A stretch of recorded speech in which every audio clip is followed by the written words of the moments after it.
അല്ല, ഞാൻ അതിലേക്ക് വരാം, കൂടുതലായിട്ട് വരാം. അതായത് ഇപ്പൊ പിന്നെ പ്രാതൽ കഴിക്കുന്നത്, ഭക്ഷണം കൊടുക്കുന്നത് നമ്മൾ, അതുമായി ബന്ധപ്പെട്ട് നിലനിൽക്കുന്ന ഒരു ആചാരം അത് നിലത്തിരുന്ന് കഴിക്കുക എന്നാണ്. നിലത്തിരുന്ന് ഇപ്പൊ തുടർന്നു വരുന്ന ഒരു ആചാരം നിലത്തിരുന്ന് ഭക്ഷണം കഴിക്കാമോ?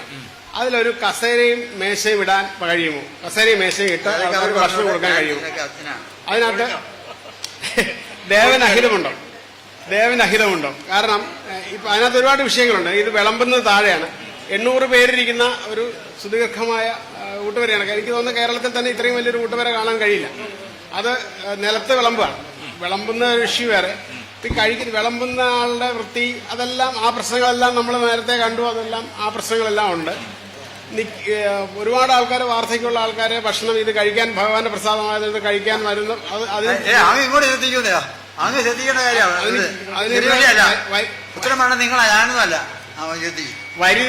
വരി നിൽക്കുന്നത് തന്നെ പ്രശ്നമാണ്. കാരണം വെച്ചാൽ ആൾക്കാർ മഴയും വെയിലും കൊണ്ടാണ് നിൽക്കുന്നത്.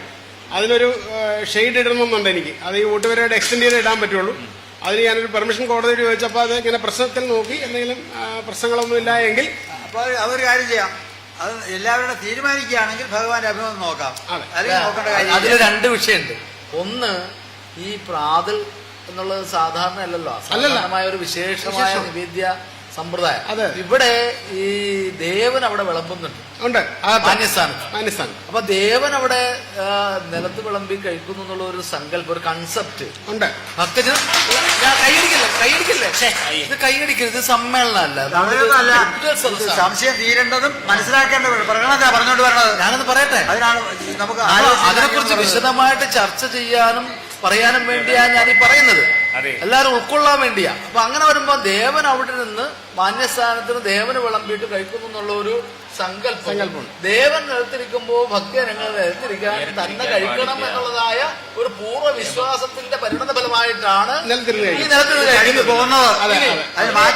അതിനൊരു വ്യതിയാനം കാലഘട്ടത്തിന് അനുസരിച്ച് ഇന്ന് രോഗികളും കാര്യങ്ങളും കൂടുതലാണെങ്കിൽ അത് വേണമെങ്കിൽ ധർമ്മസെല്ലെ പോലെ ഒരു സംവിധാനം, ഒരു പ്ലാറ്റ്ഫോം പോലെ താഴെ ഉണ്ടാക്കാൻ കഴിയും. അത്രയും സംവിധാനം വേണേ ചെയ്യാം. അത് ദേവന് ഇഷ്ടമാണെന്ന് കണ്ടാൽ മാത്രം അല്ല. ഇതില് ഞാൻ വേറൊരു നിർദ്ദേശം ചോദിക്കട്ടെ.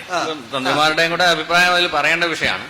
ഇപ്പൊ ഈ ഒരു വിഷയം പറഞ്ഞല്ലോ, ഇപ്പം ധർമ്മസ്ഥലയിലൊക്കെ ഉള്ള പോലെ കുറച്ചൊരു ഉയർന്നൊരു തലം വിളമ്പാനും ഒക്കെ ഉള്ളതുപോലെ അതുപോലെ തന്നെ ഇപ്പൊ ഉത്സവകാലത്തൊക്കെ ദേവസ്വം മെസ്സ് എന്ന് പറഞ്ഞിട്ടൊരു സംവിധാനം, അതായത് ഈ ചെറുകറിപ്പരയുടെ വടക്ക് ഭാഗത്തായിട്ട് ഒരു സംവിധാനം, ഈ തീരെ വയ്യാത്തവർ ഇപ്പൊ 10-25 കസേല ഇട്ടുകൊണ്ട് അല്ലെങ്കിൽ ഇതുപോലെയുള്ള സംവിധാനങ്ങൾ ചെയ്തുകൊണ്ട് തീരെ വയ്യാത്തവർക്ക് മാത്രം, അതൊരു ഊട്ടുപുരയിൽ ആ പൗരാണികത നിലനിർത്തുകയും ഊട്ടുപുരകളിൽ താഴെയും മുകളിലും പൗരാണികത നിലനിർത്തുകയും അതേസമയം തീരെ അവസരമായിട്ടുള്ളവർക്ക് പ്രസാദം കഴിക്കാനുള്ള സംവിധാനത്തിലേക്ക് ചെയ്യുന്നതിൽ ഭഗവാന് എന്താണ്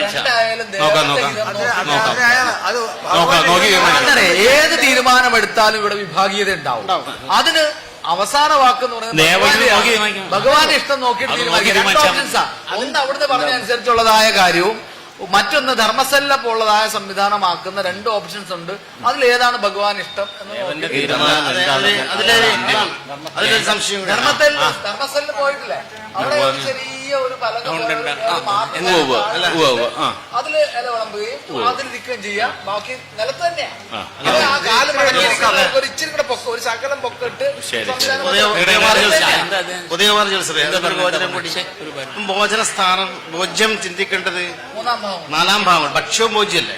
ഭക്ഷ്യം വേറതും ഭോജനം പാചകല്ലേ, ഉണ്ടാക്കുന്നല്ലേ? അത് അധോമുഖ രാശിയായതുകൊണ്ട് താഴെ തന്നെയല്ലേ വേണ്ടതെന്നല്ലേ ഗോചരം കൊണ്ട് പറയട്ടെ. ഭോജ്യം ഭോജയതൃഭാവ ഉപദംശ ശേഷനം അന്നം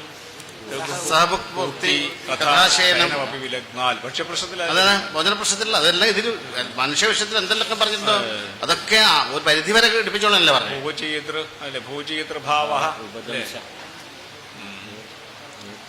അപ്പൊ അത് ഈ അധോമുഖ രാശിന്റെ വർഗോത്താംശം നിലത്ത് തന്നെ വേണ്ടി വരുമോ എന്നല്ല ഗോചരം കൊണ്ട് ചിന്തിക്കുന്നത്. മറ്റേത് വേറെ വിഷയം.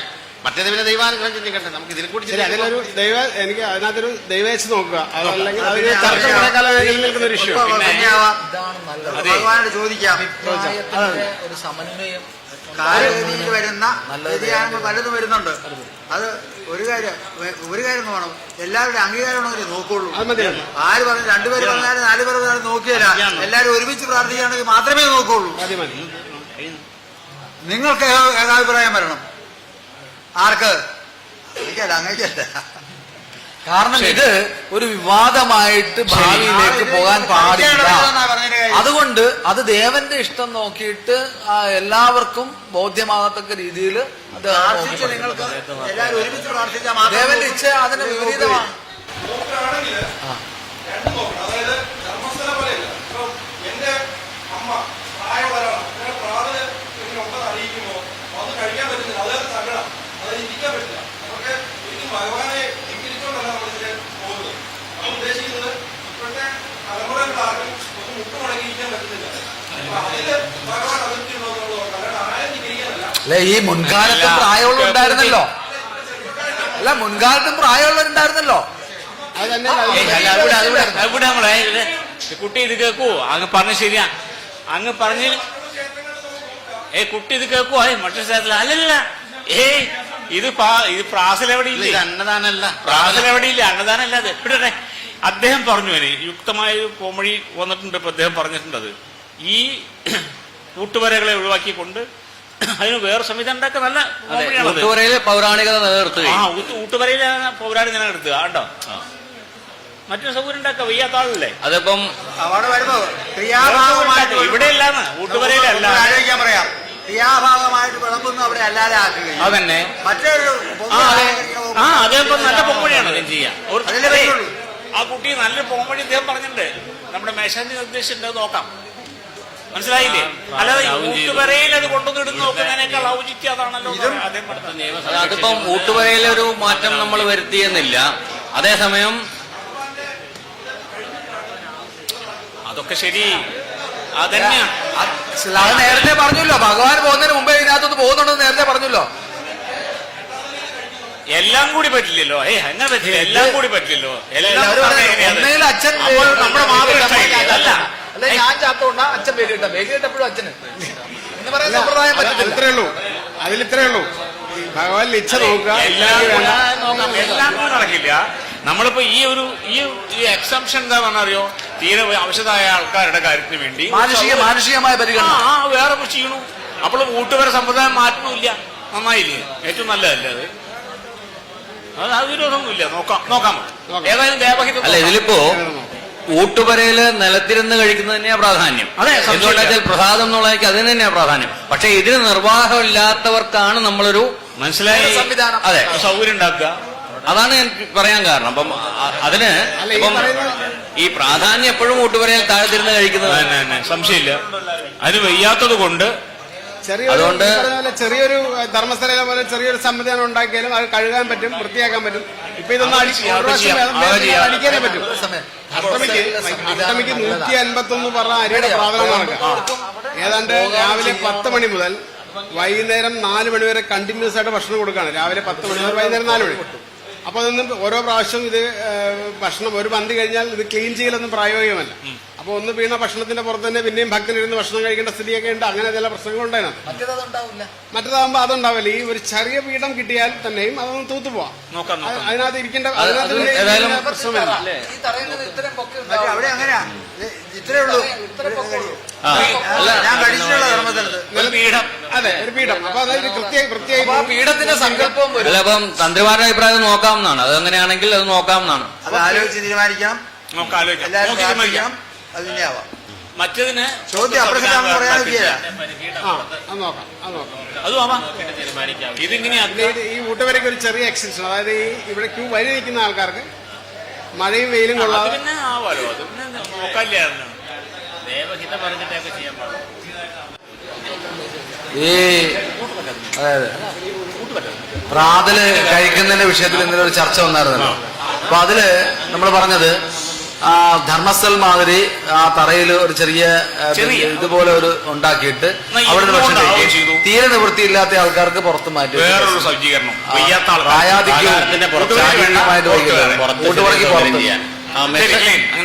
ദേവസ്വം മെസ്സില് ആ മെസ്സ് എന്ന് പറഞ്ഞ് ഉപയോഗിക്കുന്ന ആ ഉചിതമായ സ്ഥലത്ത് യുക്തമായ സ്ഥലത്ത് അവതരിപ്പിച്ചല്ലോ, അതനുസരിച്ച് നോക്കി പറഞ്ഞാൽ മതി.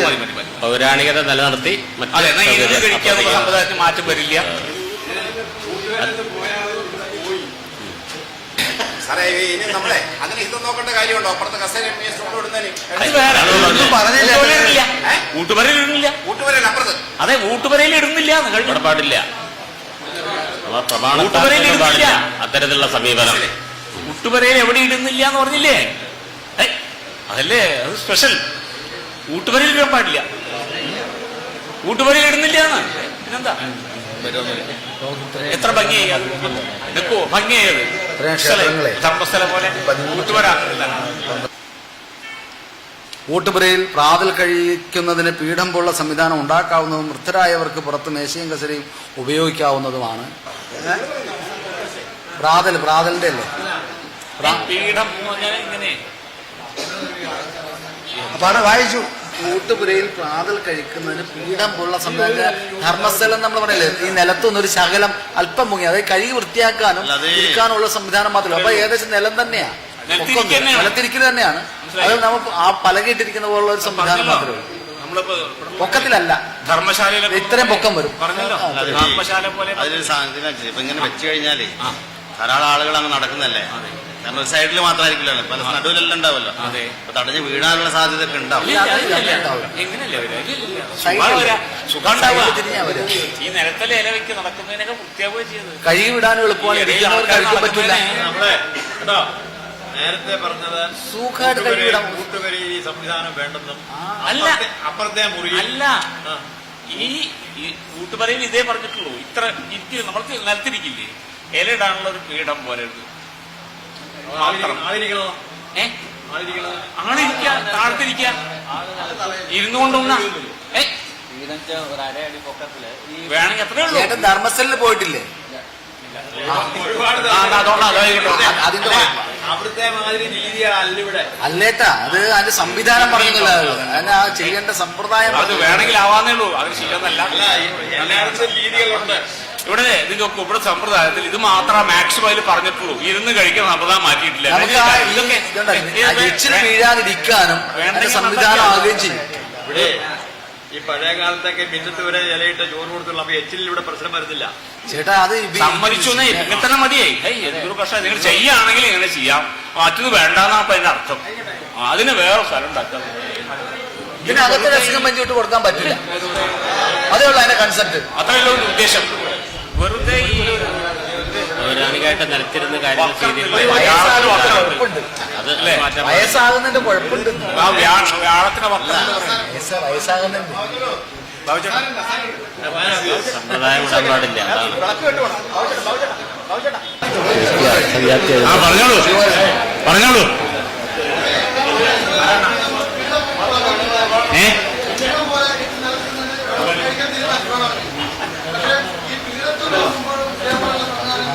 അത് വേണമെന്ന് പറഞ്ഞില്ല.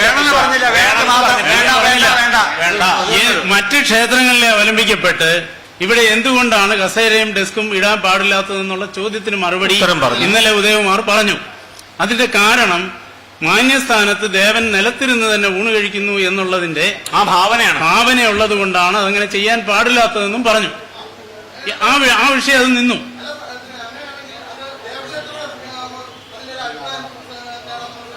ഏതിന്റെ ദേവത നോക്കാൻ ശ്രമിച്ചിട്ടുണ്ടല്ലോ. അതല്ലേ ഇപ്പം നടന്നു വരുന്ന പ്രാതൽ സമ്പ്രദായം, നടന്നു വരുന്ന അന്നദാന ട്രസ്റ്റിന്റെ അന്നദാന സമ്പ്രദായം, കഞ്ഞി, ഇവ മൂന്നും ഇന്ന് നടന്നു പോരുന്ന പോലെ തന്നെ അലക്ഷ്യമായിട്ട് വിളമ്പലോ അലക്ഷ്യമായിട്ട് കാര്യങ്ങൾ ചെയ്യലോ അല്ല പറയണത്. ശ്രദ്ധയോടുകൂടി ആ കാര്യങ്ങൾ മുമ്പോട്ട് ചെയ്യാനായിട്ടാണ് വേണ്ടതെന്ന് തന്നെയാണ് കണ്ടത്. എങ്ങനെ